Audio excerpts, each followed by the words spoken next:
President Muhammadu Buhari has approved the Implementation Committee to ensure the strict monitoring and implementation of the provisions of the Petroleum Industry Act. The committee is to be headed by the Minister of State for Petroleum, Silva Tibipre.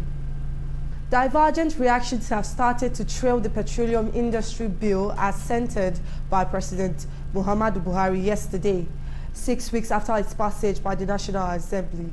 Legal practitioner Osawage, a public analyst and politician Godwin Erahon, and barrister Friday Ojeriaki barred their thoughts. The Petroleum Industry Bill is expected to transform the industry and provide practicable framework for oil and gas sector. What I think and what I still stand with is resource control. Control your resources and pay royalties to the center. This one give it. So if every state controls what it gets, and at the end of the day pays royalties to the center, the states on their own will also fashion out ways. This PIB would have been, or PIA now, Petroleum Industry Act, would have been a state law to now cater for the host communities of the state producing the resources, which will not only affect oil, but also other resources.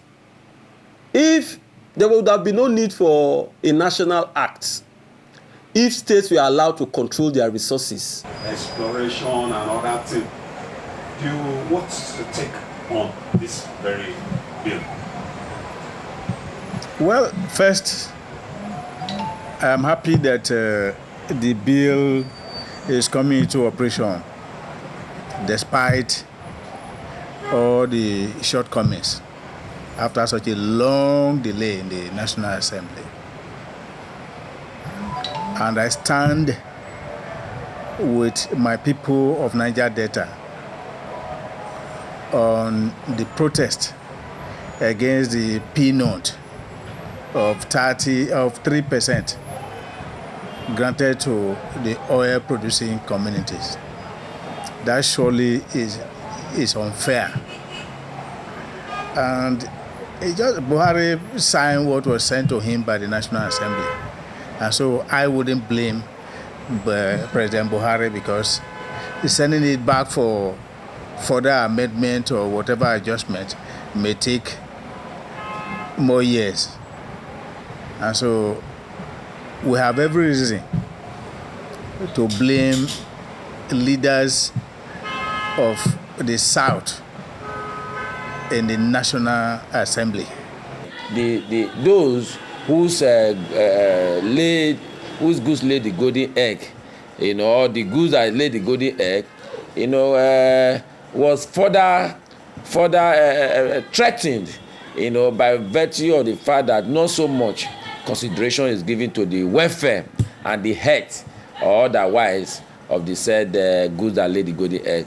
I'm talking about those whose head bower hosts this very valuable resource, talking about petroleum. So I believe that whatever it is, it may amount to, it is still not yet uhuru.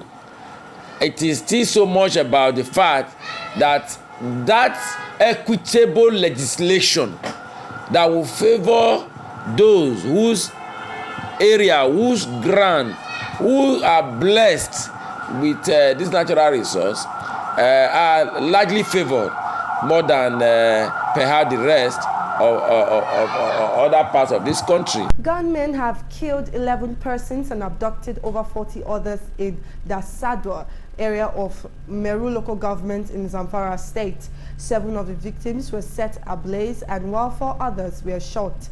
Amongst 40 persons abducted are women, children and nursing mothers. President Muhammadu Buhari will tomorrow meet with the security chiefs to provide answers to all the security challenges facing the country. Special advisor to the president on media, Femi Adesina, in a statement said the meeting will hold at the presidential villa in Abuja. Those expected to attend include Chief of Defense Staff, General Leo Irabo, and that of the Army Lieutenant General Farouk Yahaya, Chief of Naval Staff, Rear Admiral Suberu Gambo, and the Chief of Air Staff, Air Vice Marshal Oladayo Amao. Central Bank of Nigeria has frozen the account of 4 fintech startups over illegal forex trading. They are Rise Vest, Bamboo, Trove, and Chaka. The account will be frozen for 6 months. The central bank is also accusing the fintech of operating without license. British Home Secretary Pete Patel says the United Kingdom is ready to collaborate with international partners and other countries to resettle about 20,000 Afghan refugees in the UK. He also said a new scheme will be set up and will see up to 5,000 Afghans eligible for the first year. Meanwhile, the Taliban leaders say they are ready to reveal their identity to the world, contrary to how it has been for the past 20 years when they have been in hiding. The group's leader, Mullah Varada, is back to the Afghan city of Kandahar and he is expected in Kabul. And finally, now on sport, Juventus forward Cristiano Ronaldo has lashed out over the transfer rumors regarding his future, accusing people of being disrespectful, stopping short of committing his future to Serie A giants Juventus. The former Real Madrid forward, who scored a record of 451 goals during his 9 years at the club from 2009 to 2018, was linked with a shock return to work under Carlo Ancelotti again this week. Ronaldo joined Juventus for 100 million euros in July 2018. Ancelotti has distanced himself from reuniting with Ronaldo before the Portugal international addressed his future on Instagram. And that's the size of our bulletin. Do follow us on all our social media platforms. On Instagram and Facebook, it's VOS TV Nigeria, and do subscribe to our YouTube channel for more updated information. I am Mary Jane Agemome. Thank you so much for watching.